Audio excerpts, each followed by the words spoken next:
Welcome. Good morning.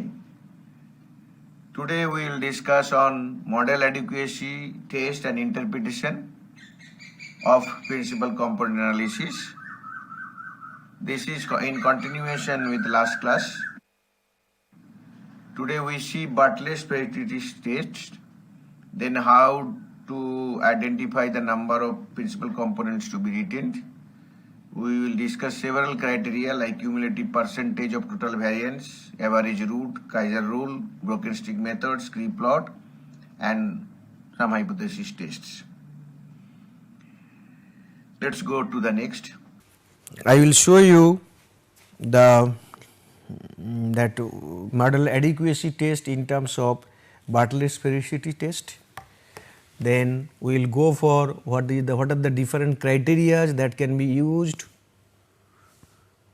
to find out that what are the number of PCs that can be retained, and finally also we will show that some hypothesis test. What is this? What is happening?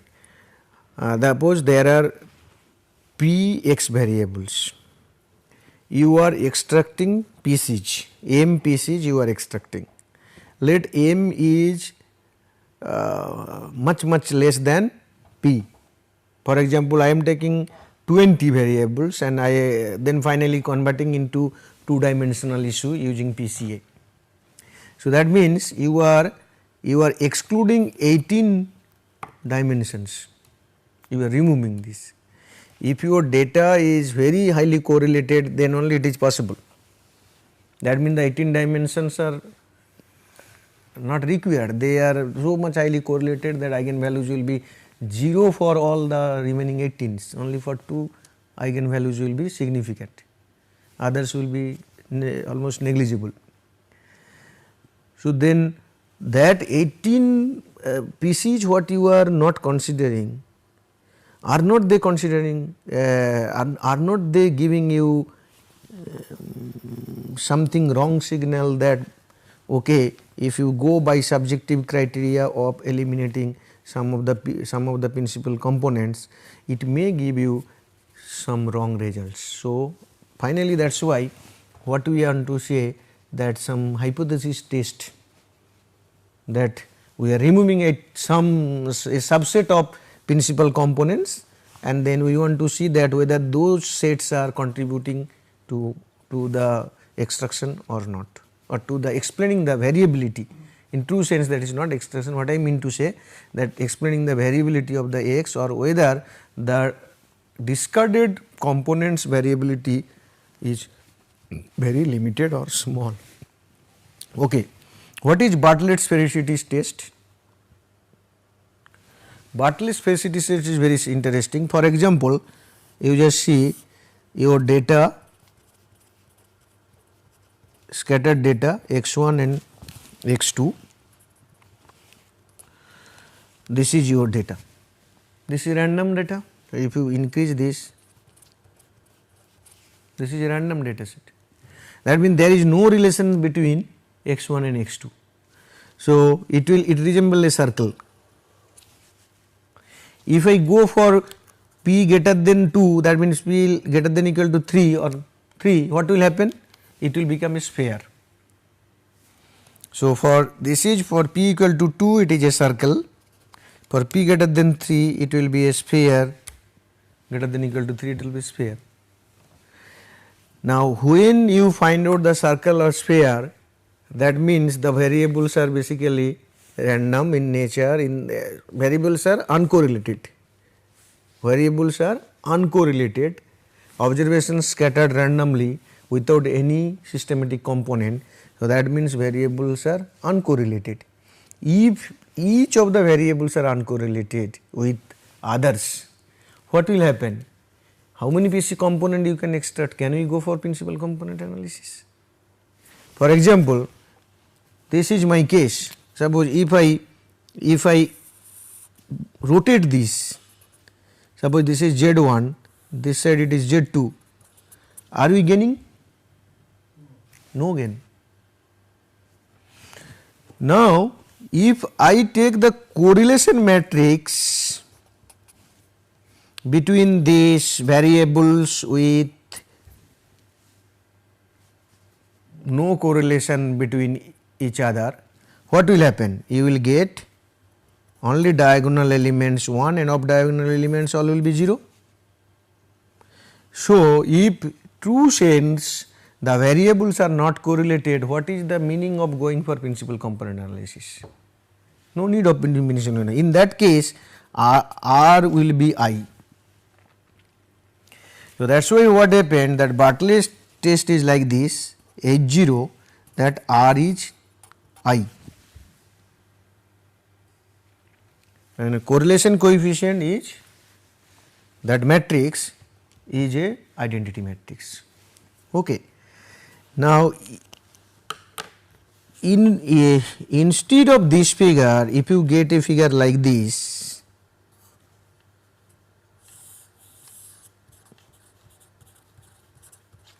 high correlation is there.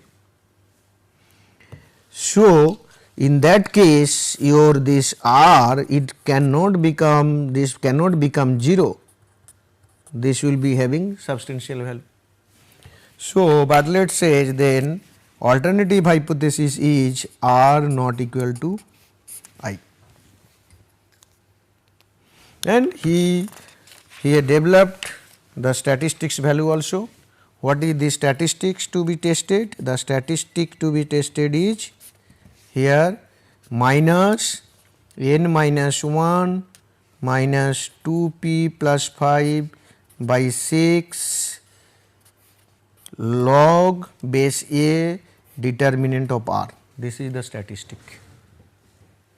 Now, these statistics follows chi-square distribution with p into p minus 1 by 2 degrees of freedom. Okay. Sorry. Now, the example we have taken, there we have 12 observation, then we have 2 variables, then our log R, the determinant part, the determinant, if you see that determinant, that log R, that determinant of R, this one we have computed like this 0.258, the determinant of R. Okay. So, this quantity will become some value 9.5 into 3 point, that means almost 34.77. This quantity becomes 34.77. Okay. Now, what is your chi-square, that p means your 2 into 2 minus 1 divided by 2 into, let alpha is 0.05. So, this value will be chi-square 0.05. Okay. If you go, if you see the table, I think this value may be 0.0, very low value, not this much, 34 point, you will not get this. So, ultimately what will happen, your alpha value for this one is this value, and this 34 will be coming somewhere here. So, for our example, reject H0, R equal to I, and this is obvious, because if you see the R matrix here, this R matrix is 1, 987, 0.9871, this is the R matrix. I think similar, maybe 987 or something like this.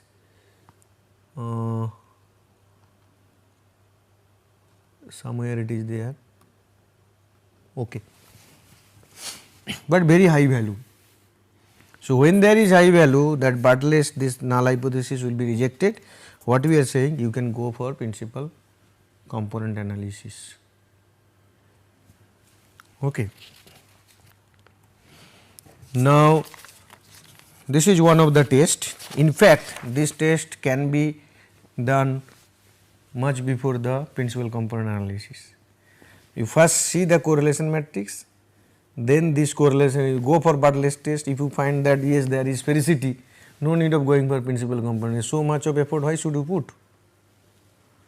So then suppose okay, but let's test rejected, H0 rejected, and you can go for several PCs. Now what is the how many PCs you will keep? Number of PCs to be retained.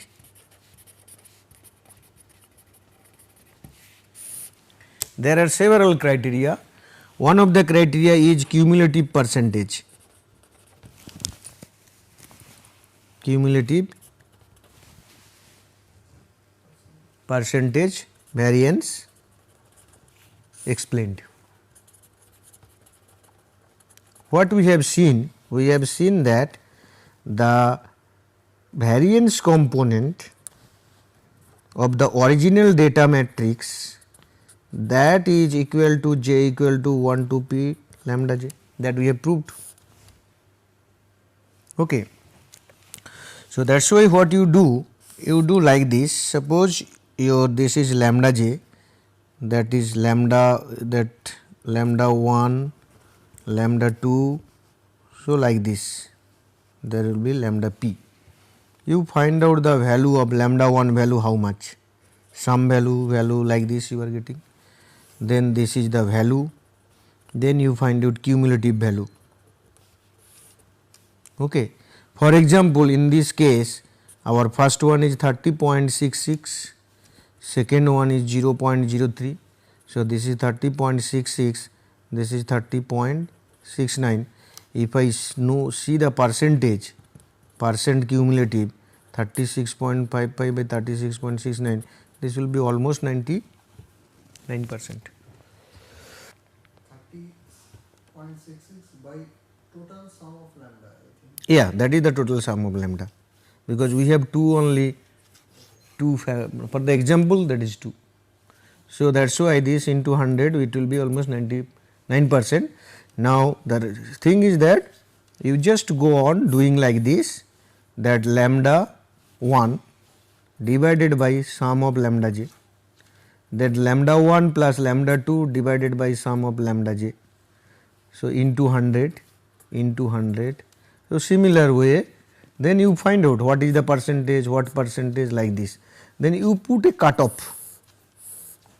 Let my cutoff is 90%. So those many lambda components you keep. That is cumulative percentage of total variance explained. This is what is the first criteria you can do. Okay. So in this criteria what will happen, you may find out that in order to go for 90% of the total variability of x to be explained, you may take some of the principal components, for example j plus 1 to maybe j plus m, this many component, or up to j plus 1 to lambda p, this many components. These components you have taken, or if I say m, no problem, m, these components you have taken whose values are almost equal, very negligible. For example, if I plot like this, this is my lambda value, this side the PC values, PC1 to PCP component, you may find out first lambda value is here, second lambda value is here, third lambda value is here, fourth lambda value may be here, like this.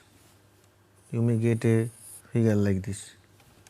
Actually, suppose 90% is coming here.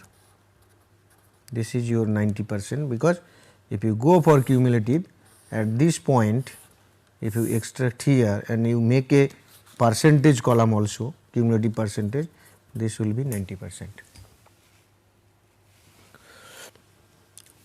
Okay.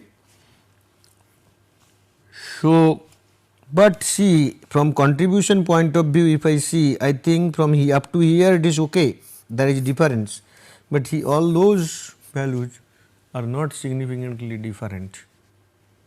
There is minuscule contribution, still they are there because I want this. So in that case, you may not be interested in 90%. total variability explained, you may sacrifice little bit and then you come to some other total variability, maybe it is 80%, fine. So then fine, you go for 80% and then this many component you keep. So there are some other methods just to do this one, how nicely you will be able to do this. That is, another method is average root.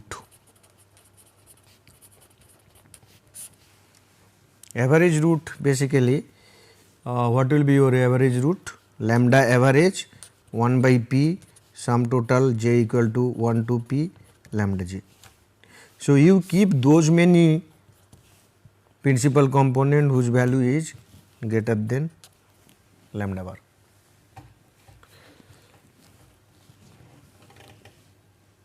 Getting? That means I have so many components, you have a p component you have extracted, find out the lambda bar, then component 1, 2 like this p component, and you check, suppose k components are having value which is greater than lambda bar, these many will be kept. Understood? There is another method known as Kaiser rule.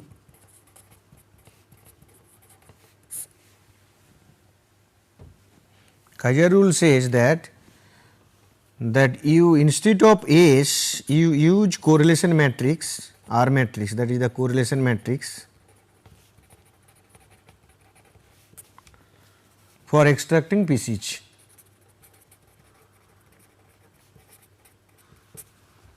Okay.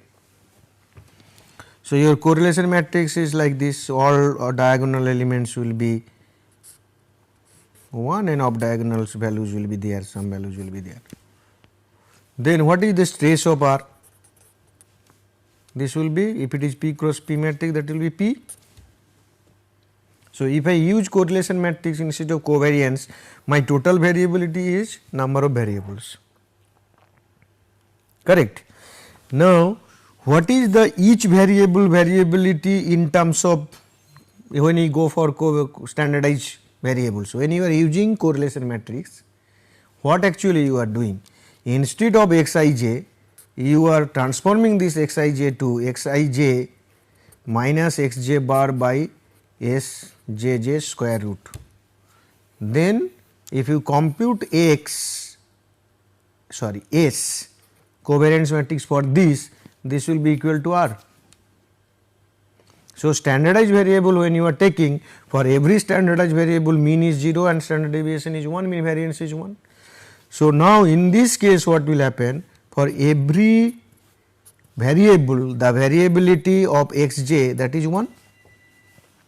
For standardization I am giving the tilde symbol. So if any of the lambda j that is obtained from that correlation matrix value is less than 1, no need of keeping this, because this component is not able to explain a single variable variability. So that is why what he says that you keep those principal component whose lambda value is greater than equal to 1. This is keep those many.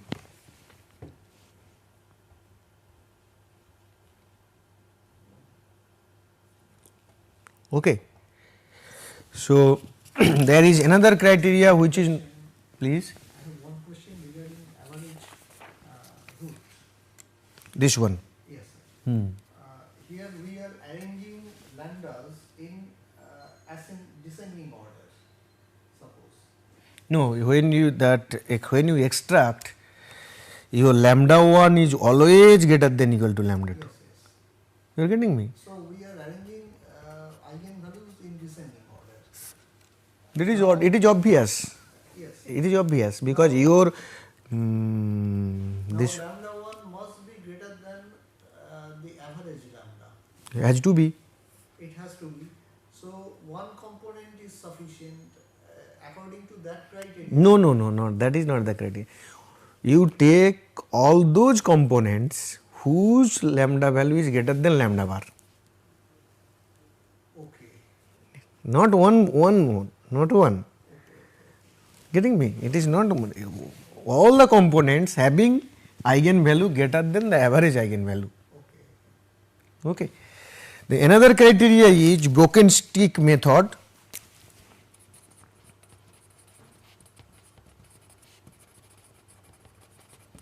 Here this combination is, first you find out a quantity called Lj, which is 1 by p sum total k equal to j 2 p 1 by k. Okay. This quantity basically it is just like a stick. If you broken into several components, that it is randomly that all the components any size you can get. So that's why this type of 1 by k these things are coming. Now your lambda j, okay, the cumulative value for each lambda j you find out. So that cumulative value is lambda j by sum total of lambda j equal to 1 to p. You keep those lambda j whose value is greater than Lj. So again the descending order is there, na, lambda 1, lambda 2 like this. So you find out, so for the first one k equal to 1 to p, find out this quantity. Is this quantity is less than the cumulative percentage explained here, then keep this. Similarly keep this. When you are going forward, ultimately k is changing. If it is first one is 1, second one is 2, so from 2 to p 1 by k, that way you are taking the broken stick method. So this is another criteria. Then the popular criteria, one more popular criteria is there, that is scree plot. Getting me? Now see the scree plot here. Scree plot is nothing but you just this side you keep the lambda value, this side the PC, then put for every lambda values you put here, and you will find out that ultimately it will create, the curve will create an elbow type of shape. Elbow will be there. Elbow is the point.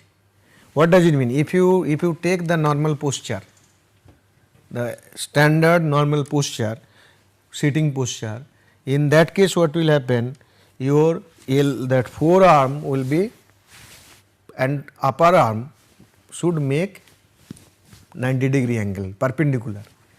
That is the thing. So that means this elbow point you find out the point where this type of 90-degree you will not get here, but if you get, that is the best one. So you are finding out where this elbow lies. You take principal number of component up to that elbow level. Okay, this is the visual one.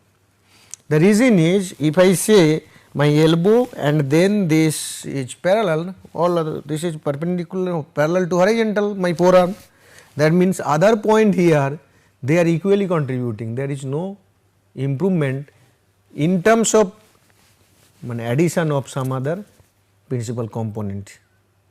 Then you have to add everyone, all the things, because they are parallel. Okay. Now in our case, this is 2 variable case only, so 2 principal component, you have found out that only one component is enough, we do not require more.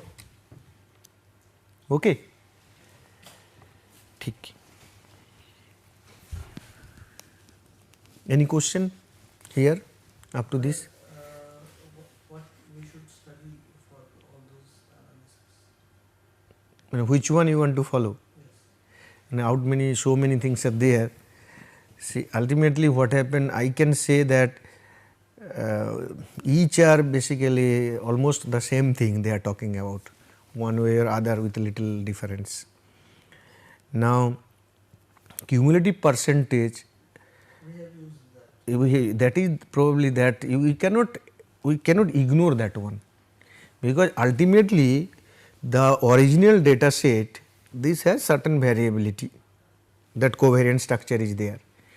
what you are doing using PCA, that covariance structure you want to explain in some transform dimensions, some transform variables. So, if I am not able to explain that majority of the variability present in the original data set, then I think it is not a good model. So, cumulative percentage, where that is the first one we have to look into that, and then you have to think that what is the total variability that you must explain, the percentage of total variability that you must explain. In many situations, you will find out that it is very difficult to explain even 50% of the variability. Now, question is, then if I require 20 variables, 20 dimension to explain 90% variability, now if I reduce it to 5 dimension and able to explain 80% variability, then definitely I will go for the 5 dimension with reduction of 20% variability.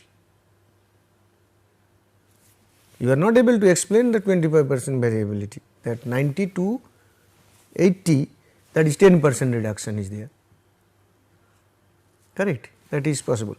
Second thing, then why all those things are there? These are all basically you go for everyone, then you see which one is favoring you. But whatever you will do, either broken stick or Kaiser rule or your scree plot, finally you have to see that how much the total variability you are able to explain. This scree plot is basically a visual representation, getting me? And question is that, another important question is that whether we will go for S or R, which matrix you will explain. See, if you use S and if you use R, that you will get different results. It is in the transformed case. Now, it all depends on that what you want. You want that, suppose you are measuring the variables in different units, the variability is wide. Under this case, suppose your interest is not the strength, the pattern of relationship, covariance relationship, then I will ask you go for correlation matrix. Okay. That means whatever axis dimensions you get, it in terms of correlation matrix, that eigenvectors will be created, and there the pattern of relationship is more important, not the strength. If it is the strength is also equally important, then you go for covariance matrix, because covariance is in the original domain, not transforming. When you are going for R, you are going to the standardized variables. So, that you have to look into where you want to do. Okay. Then final one is that, as I told you, the hypothesis test, that Bartlett 1950 developed this one. So, suppose by these traditional method like scree plot, broken sticks and other things, you are keeping out of P components, you are keeping M components, or let P minus M components you are keeping. That means M component you are discarding. Now, my question is, you want to test the M component collectively, what is contributing in explaining the variability of the original data matrix significantly. In that case, our hypothesis is that lambda m plus 1 equal to lambda m plus 2 equal to lambda mp, means the scree plot you make, the scree plot is horizontal. Okay, that is what you are trying to test. Then you are saying no, they are not equal for at least one pair. Then the hypothesis, the statistics is D equal to n p minus m log lambda m bar, and where lambda m bar is this one,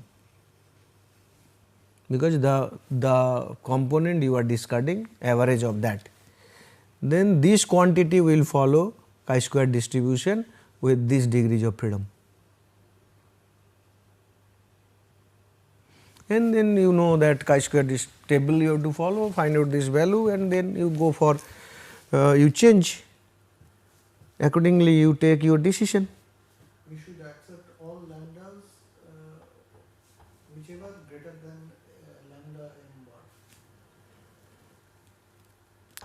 Greater than lambda m bar, but not that way straightforward here. What it is saying that if actual thing is that if they are equal, then lambda m bar will be individual lambdas. So, then using this, but you will in sample you will not get exactly the same value, there will be little bit of difference. So, if I assume that lambda, suppose lambda m is lambda j plus 1 or m plus 1 is greater than lambda m bar, and you will take this, then you are going by point estimate. What it is saying, no, you just see that there is a difference, whether that difference is significant or not. If that lambda m plus 1 minus lambda m bar is significantly different, then you keep, otherwise you do not keep, you say okay, that can be discarded. So, that is why the sample, this distribution is very, very important, and using this distribution you are first finding out the statistics, then you are finding out the value of the statistic, then you know that what is the chi-square degrees of freedom, and you go to table, find out this value. If you find that d value is greater than this, then you reject null hypothesis H0. What is this? All the lambda values are, the discarded lambda values are equal. Okay, so these many tests are there, and I think we should, nothing problematic, these are all simple to calculate, although very difficult to derive. For example, Bartlett's this test, all derivations are difficult, but very simple to calculate from the application point of view. You see all those things. When we come to this multivariate domain, what will happen ultimately, that you will find out that a large number of statistics are used to test the same thing. Now, what is the reason? The reason is all those statistics are based on certain assumptions. Now, and there will be deviation from reality. In raw data, when you collect the data, you will not find that they are actually following the assumptions of the statistics or the models you are using. So, you use several such statistics and you see that all are favoring or some or majority favoring or not. If majority favors to H0, go for H0, otherwise do not go for H0. Yes, Rahul, any question? Tanmay? So, I think we will stop here, and afternoon I will show you in Minitab or SPSS somewhere that given data how to go for your multiple regression, multivariate regression, then principal component analysis, and also we will see MANOVA part. Very simple, add data, things will, and click business, things will be done. Even then, once I show, it will be easy for you to use the softwares. Okay, thank you very much.